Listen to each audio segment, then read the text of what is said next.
So you mentioned a little bit about ICS controls. That's the course that you're doing with us. So can you tell me a few of the trends in the space that you're seeing nowadays?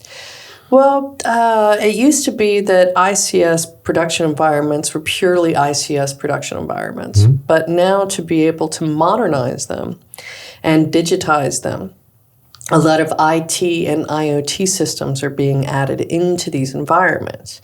And that can be a good thing, but unfortunately it can be a very bad thing.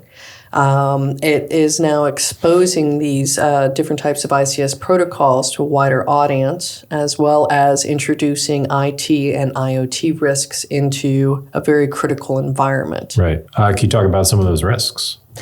The main goal for an ICS control network is for availability. So many times there's no encryption because that can cause some latency. Sure. And the command, and also a lot of credentials are either very weak so that they can be quickly typed in or shared amongst a lot of engineers, which means there's not a lot of good audit trails and things of that nature. Huh. So when we start introducing something that might be connected to the internet or outside that control network, then somebody could take advantage of that control network and change it around. And I've seen that on many, many occasions. Gotcha. Are there particular verticals where you've seen that more frequently?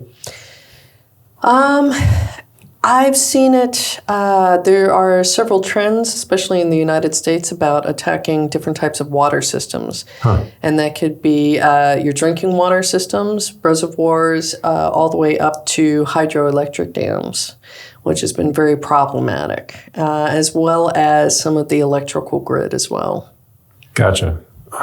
Shutting down the electrical grid or poisoning the Mississippi River would be pretty bad for the U.S., wouldn't it? Yeah, that would be a bad thing, a very bad thing. I myself like the electricity to work when I flip on the switch, and I like the idea of clean water coming out of the tap. Yeah.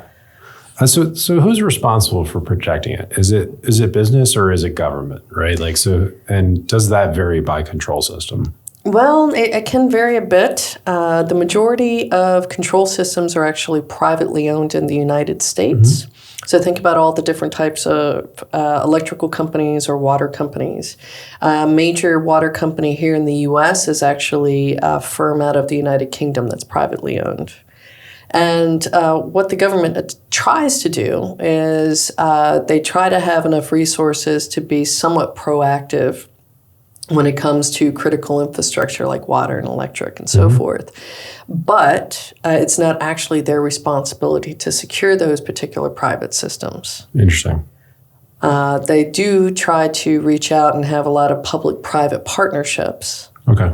But it's still the responsibility of those particular private companies. And is that largely in the United States or is that true globally? It's true globally. Okay.